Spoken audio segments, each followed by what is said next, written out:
Welcome back to the CMO Summit. Before we get going with the next helping of inspiring content, we'd like to take a moment to thank our sponsors for helping us bring this event to your screens. And don't forget, you can access even more content from articles and interviews to our podcast series at cmoalliance.io. Enjoy the next session.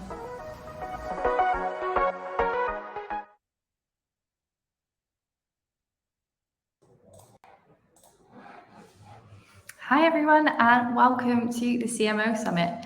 So pleased to have you all here and introduce our first session of our first 2022 event. I would like to introduce Christine and Jonathan Nist, who are going to be discussing today their smart moves and failures, the biggest mistakes they've made as CMOs, but also some of the successes they've had along the way as well. So feel free to drop any questions in the chat, we'll hand it over to you guys. Awesome. Thank you, Caitlin. Jonathan, how are you? I'm very good. Obviously you can see I'm not in our office. I'm actually in Rome with work. So it's quite a nice setting to be taking this call. What about you, Chris? I'm very well. I'm actually, this sounds really flash. I'm in Orlando. So yeah, we're living the dream in different ways, but that's very cool. So I guess we'd start with some introductions, Jonathan. So do you want to introduce yourself and kind of how you ended up as a CMO? Sure. Obviously my name is Jonathan. I'm a Belgian. And I don't know about you, Chris, but I never grew up wanting to be a CMO, or I never grew up even wanting to be working in marketing. So it was more like, I'm going to be a writer, I'm going to be a journalist. And so I studied political sciences. And then life being what it is, I ended up working in a digital agency and then for banks and stuff like that. And so, this is how I kind of got started into marketing, and then financial services marketing. But I think just the one thing that's been really there since the beginning is this feeling like I very, very strongly feel that storytelling is a big part of everything, including your marketing. And so growing up, I wanted to be a writer. And so, I wrote short stories. I even wrote a novel when I was in uni. So I was always very interested in storytelling. I think this has carried over in the rest of my professional life, and certainly in marketing. Nice. Yeah, but I mean, very similar background for myself, actually. So I started out wanting to be a journalist and was really clear I wanted to be a sports journalist, and kind of fell into work and then started in sales and then in partnerships, and then got my first role in marketing. And then kind of almost overnight was like, oh my God, this is amazing. I love this job. And kind of realized that marketing, like modern marketing, is kind of like journalism. It's like all the stuff I loved about journalism, which was like writing stories, as you say, like creating compelling copy, compelling headlines and all that kind of stuff. It kind of falls into marketing. It was kind of that moment overnight. I was like, oh, wow, okay, I think I actually know what it means to like love what you do and kind of, like really enjoy the role of work and not just be earning for working so you can live, but actually living to work. So, yeah. And I'm just curious, in your career as a marketer, like how did you become a CMO? I know you have a slightly different role now, but like what was your path to sort of the CMO role? Yeah, so I've been a CMO twice. So very much worked in startups historically. So I worked for two startups, sort of going in quite early stage, sort of employee number 15 twice, at sort of software startups, B2B, and kind of getting in there early and really growing the marketing function from that, reporting into the sort of the founder. So I did that twice, did that for about 10 years and loved it. So I absolutely loved that kind of seeing every part of marketing and kind of trying different things and building the teams and kind of building the marketing function. And then I very recently switched. So my job title is now director of social and content at a much bigger company. So we're about a 2,500 person company called Salonis. And yeah, I'm about 3 months into this role now, but really enjoying that and kind of a different experience, actually, just kind of a slightly narrower focus. So I look after, so I'm in Orlando now to shoot a social video, but a lot of overlaps in terms of the fundamentals that you learn along the way about what makes you successful. I guess CMO, which we'll talk about today, around hiring and the right projects that you work on and managing your team. Those fundamentals kind of live on, I guess, whatever role you're in, which is interesting. Yeah, I think I have a sort of similar background in the sense that at first I worked mostly in content for banks, which was, it was a sort of natural segue for me between storytelling and liking to write and all these things. And then I started working for a startup when I was back in Malaysia and Singapore. Nice. And and that's when I really started looking at sort of every part of marketing, not only just content, but also growth, product marketing, socials, and all these things. And this is how, like, basically growing a team, then you sort of grow into the function. And I think the idea of like reporting to founders and reporting to CEOs is something that can be quite. Sorry, there's a chopper going above my head. I hope it's not too loud. But reporting to founders is a really key skill, in my opinion, of marketing and being a CMO as well, because your ability to translate your thoughts and your plan into something that the founders or the CEO can buy into is obviously like a critical part of success. I don't know if you can relate to that. 100%. It probably leads us nicely into kind of talking about some of our failures, I guess, or things that we've learned from, mistakes along the way that we want to talk about. So I know that was one that when we spoke previously, Jonathan, you wanted to talk about. So the importance of managing upwards, and maybe would you like to talk to that, and maybe the mistakes that you've made in the past and kind of that you've learned from on that. So mistake one. Yeah, mistake one. I think one interesting thing is that when you start an entry level position, obviously, like, your technical skills are more important than your people skills in a sense. So your growth is going to be determined by how good you can apply your sort of technical skills, whether it's writing, whether it's performance marketing or anything. But then as you grow into the marketing function and you have more responsibilities, then it becomes more of a people skills focused sort of role. And so it wasn't necessarily anything natural for me, especially not dealing with people above me and founders and stuff like that. So I think big mistakes that I did was really not to put enough thought into how I was going to present some aspects of my ideas or my thoughts or my strategic plans for coming years in order to get more buy-in from different stakeholders, but also sort of as a way to be able to, like, how CEOs can be, and visionaries and stuff like this, like, I want this and I want it now, or I want it for like yesterday. But I think getting that buy-in and getting that sort of like structured feedback from the get-go really allows you at some points when you're asked to do things like ad hoc because something happens, to be able to say, look, this is what we talked about, like these are the priorities that we determined together. Has any of this changed, or do we need to adapt, or otherwise I'd rather not do the thing that you just asked me to do and just really refocus on the things that we agreed on. And so it's something that I failed to do, and it really I think hurt me in the marketing functions, and not being able to really do everything that I wanted to do, that I thought was the right thing, but that I wasn't necessarily able to really convey those ideas and messages to founders and CEOs. That's really interesting. I can definitely relate to that. I think it's that one. I remember receiving this piece of advice years ago, and it really helped me, which was, and people on the call might have heard this before, but almost your internal marketing is as important as your external marketing. And as marketers, we put so much effort into how things look visually externally, getting the copy right, like really telling that story externally. But actually, when in the CMO role, when you're trying to persuade people, you'll need to take a lot of people on that journey with you. I started to put, as much effort into the internal presentation of those ideas, and kind of really like sweating the details, even creating, like in the past, like an internal video just purely to like basically propose our idea and take that forward, so that you kind of want like the CEO, whoever else needs to be brought into this project, kind of as excited as you are about that idea, because as CMOs, like, we get really excited. We're like, this is it. This is the thing that we're going to really carry through. But you kind of need them to be on that journey, and kind of, I guess in my current role, like setting a big target, for example, of being like, right, we want to get to 1 million followers. It's a really clear number. That's the goal that everyone can keep remembering. And it's kind of like made a deck called like the path to 1 million. And it's just like everything we talk about then is like, okay, well, does that help us on our path to 1 million? Because if it doesn't, we shouldn't do it. And it's like, it becomes like really simple, easy to grasp, internal only kind of reference point that people can go, okay, I get that.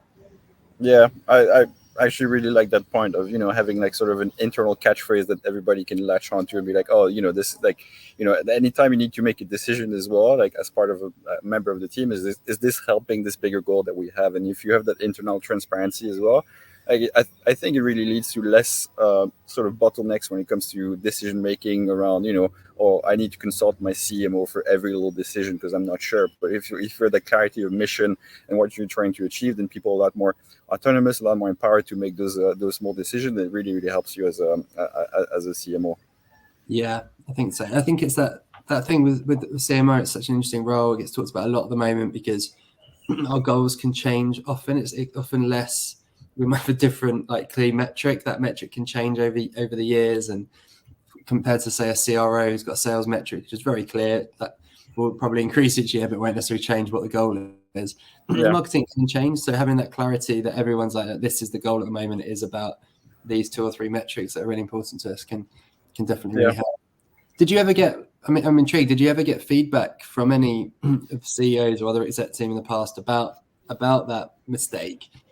Did you ever get kind of feedback that actually you should have done something differently, or was it more your own intuition? No, definitely got feedback, and a lot of the time I got feedback in the form of, oh, but I'm not a marketing person, so and if you can't explain clearly and simply what your marketing plan is about, then I'm not going to buy into it. But so I did get that feedback. I think and maybe it's like my age speaking now. I'm like 37. I have a kid, having a kid, and all these things. It's just there's also a very important aspect of emotional maturity when it comes to reacting to other people's feedback that's come into play in the role, and that increasingly important the more people you manage, right? So you can't emotionally react to anything. You really need to work on your emotional reactivity, so understanding why people are reacting in a certain way, not reacting to their reaction as well, understanding where they're coming from, tempering your own reactions to things, and then building empathy and all these things. So yeah, I definitely did get that feedback. I can't say that like when I got it, it was something that really stuck with me, that I was able to sort of adapt. So it's been a long process. I mean, as I'm sure for you, like having worked in startups for 10 years, like for me, you tell me you've worked in startups for 10 years, I have instant admiration, because like 4 years in a startups in Southeast Asia, and I felt really, really drained. So Yeah. I don't know if that's something that you can relate to, in terms of having to deal with like fast growth environment where everything needs to happen really, really quickly. Yeah, I mean, I think it's not for everyone's startup environment. I think because of that, it can be a bit crazy at times, and that kind of insecurity, I guess, at times of what the goal is. But I think I've always got a real energy from that. I think that I think in a marketing role, particularly in those early days of a startup, that one of the great things is the impact that you can have of seeing these new things taken. They can have such a huge impact. You get that internal feedback so much more readily than you do when a company gets bigger. You get that sales guy shouting across the room, kind of, or saying hey, that ebook that we did, or that white paper, whatever, I just got a deal from that, and and you get that immediate feedback, and it's fantastic. Whereas kind of naturally, as a company gets bigger, you don't get that day-to-day feedback anymore. You just have to look at the numbers, and it just becomes a little bit, the feedback doesn't come as readily, which is a challenge. But I guess we should move on to mistake number 2 that we've made, and I'll take this one, which is for me, it's been killing projects too early. And I think when I look back at my time and some of the things that I've done, one of the things that I can think of a couple of examples where I've been really excited about a big project or an initiative, and when I look back, I was like, we killed that too soon because we weren't seeing the immediate metrics that we wanted to. But in hindsight, when I look back, I think there were enough signs of success there. So 2 very real examples from my last company was that we launched a podcast. Who doesn't? We launched a podcast, and with the podcast, I think very different to webinars. One of the great things about webinars, I know people can get exhausted by them. One of the great things is that very clear metrics. You see the number of people who've signed up. You can see who they are. The sales guys can get in touch with them afterwards. You can see how much of the webinar they've watched. You get loads and loads of data around an online event, which is really powerful. With a podcast, you can see how many people who have listened to it, but you can't necessarily see who those people are. So I don't know if it's one of our captive audience or if it's someone different. And when I look back, I think we went in knowing we wanted to do a great podcast. We did some really fantastic content, but because of that stuff that in hindsight we knew we wouldn't be able to see, but because we didn't just say, well, actually, and other stuff it's a brand piece, we're seeing other stuff grow, the audience is growing, because we weren't able to tie it to sales opportunities really, really closely, we killed it off when I look back too quickly. And I can look at another project we did, which was about ABM. Again, a lot of people on the call probably like dabbled in account-based marketing or full on strategies around it. And again, we did some really cool kind of very targeted account-based marketing stuff where we were creating video content and landing pages for specific targets. And again, I think there were enough signs there that it was working, that we were getting great feedback, we were getting meetings, we're opening doors in places we couldn't have otherwise. But because it didn't have this huge, 100 signups or 100 leads, just a very clear, very big immediate impact. Both of them we killed off, I think, in hindsight too early. And, and you look back, often when you've left a role, you kind of have that reflection period when you look back and think of the stuff that you're proud of and the stuff that you think you do differently. And when I look back, I think those two projects, I think, are really proud of the work we did. But it's a shame we didn't see it through. And it's a shame that isn't carrying on beyond me leaving, actually. Yeah. Do you think it's related to certain areas of marketing as well? Because, obviously, like SEO and content, it's not going to drive leads or results like tomorrow. It's like, you're playing sort of a long-term game, like 3 months, 6 months, 12 months, maybe even 18 months, whether in performance marketing, essentially you could start running ads tomorrow and then you would see an immediate sort of uptick in some key numbers. So, do you feel the same? Yeah, I think 100% is a really good way of thinking about it. It's almost, we talked at the first point about managing upwards. It's almost like is this a short-term project or a long-term play? And kind of almost putting them on that side of the space and say, well, actually, this is a long-term project. We're expecting to see the results in this in 12, 18 months. Trust us on this.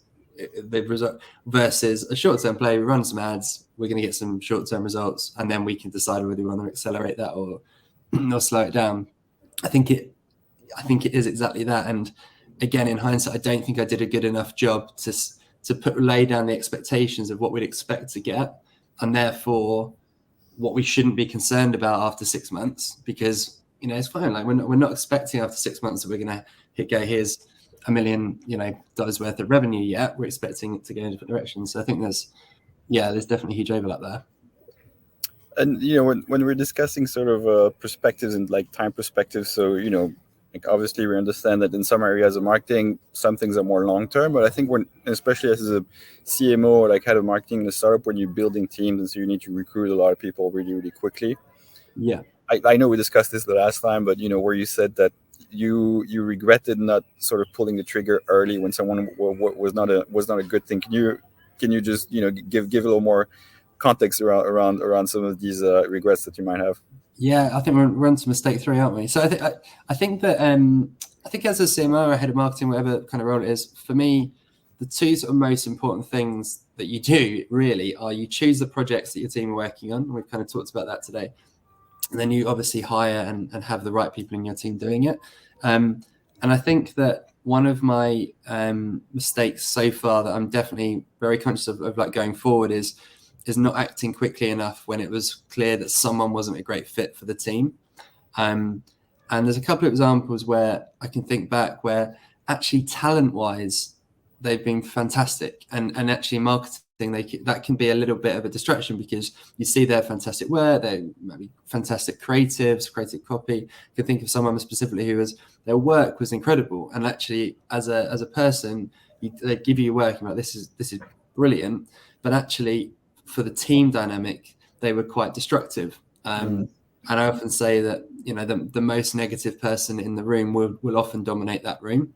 And it's so important that you have a great team dynamic where everyone feels that they can be trusted and speak their best and be their best self. If you have someone that you bring to that dynamic who kind of damages that and means that other people aren't performing as well, then it's really destructive. And when I look back, the signs were there early that I should have spotted that and made that change. But I was reticent to, because their work was good.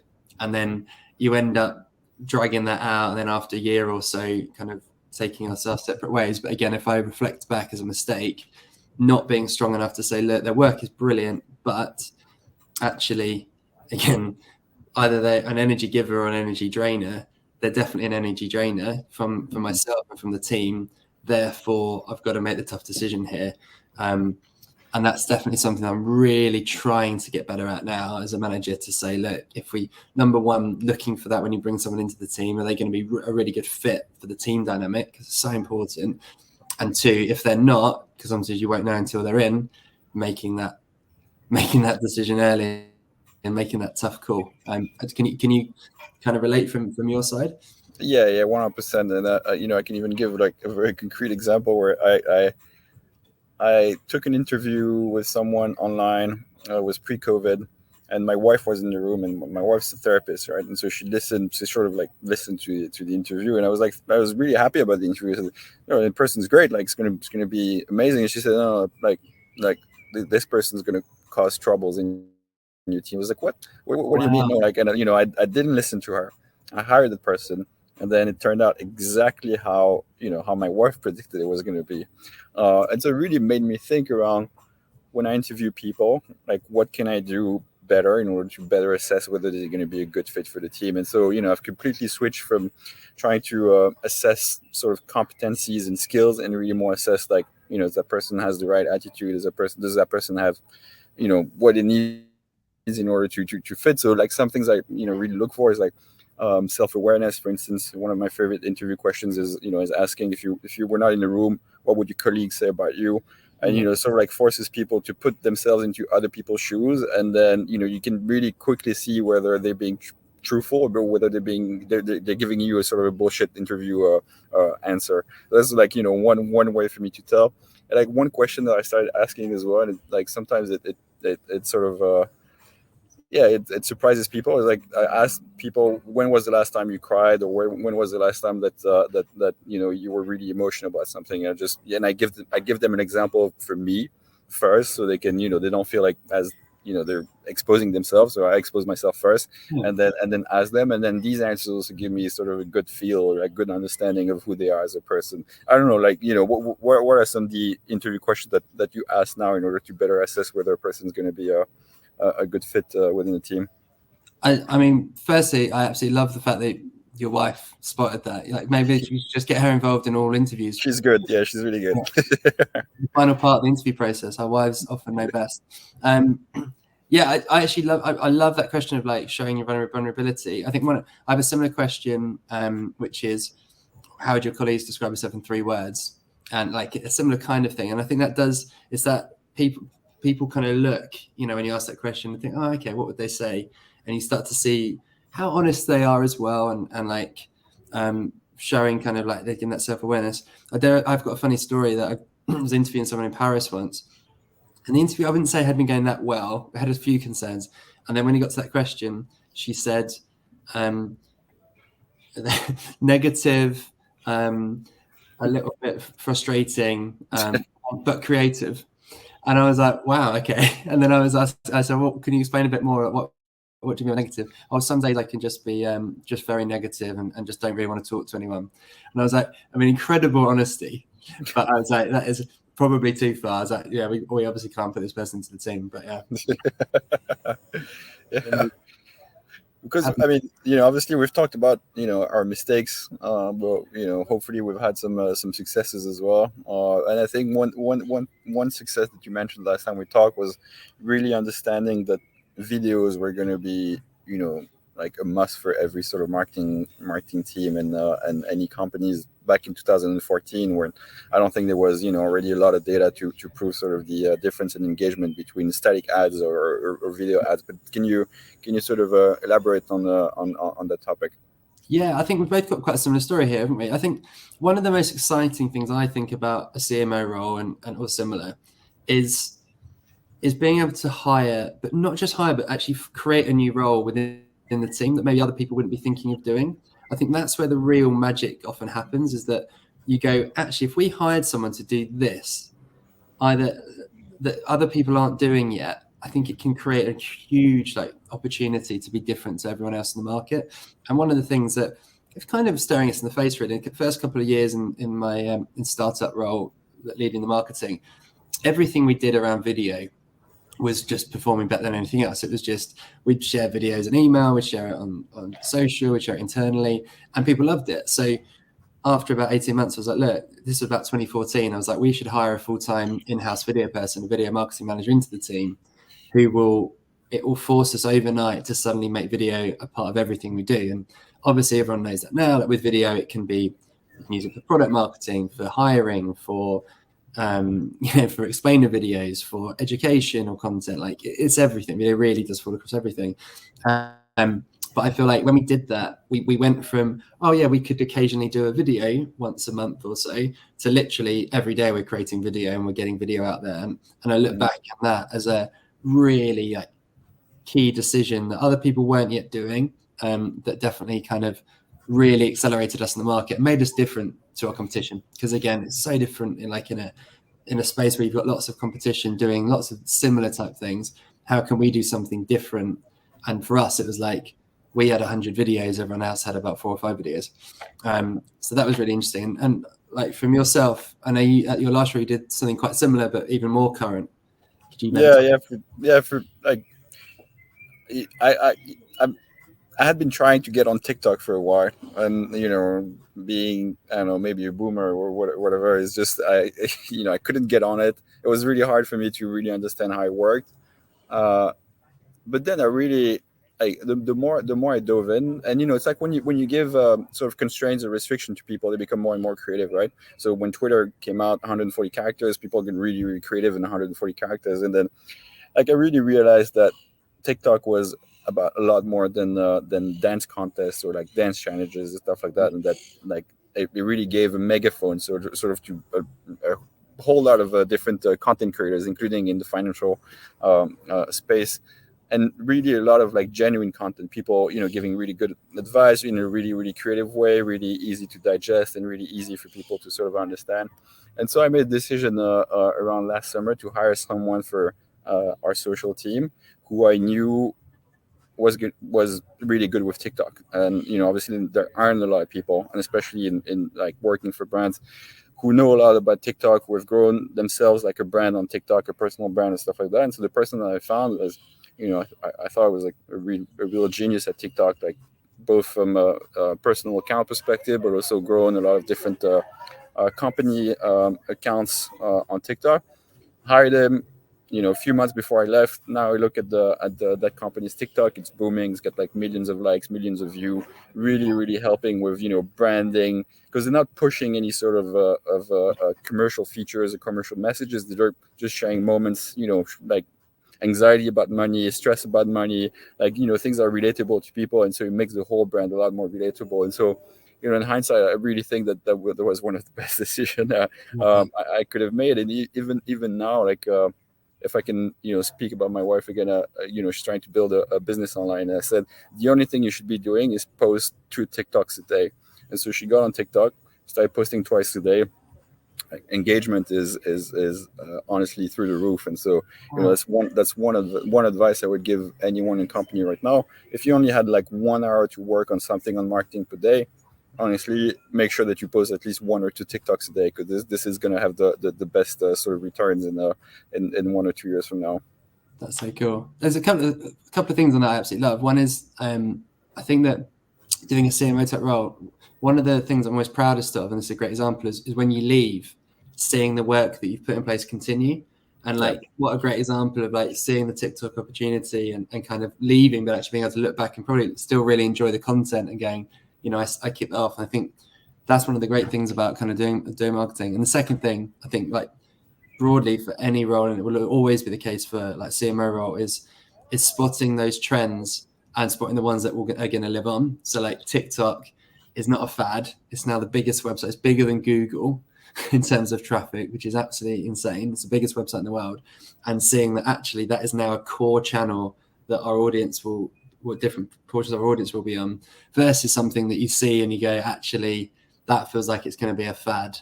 And actually, I think we just hold fire on that one to see what happens. So yeah, I think that's an amazing learning, and it's great that your wife is benefiting from it as well. Yeah. Thanks, guys.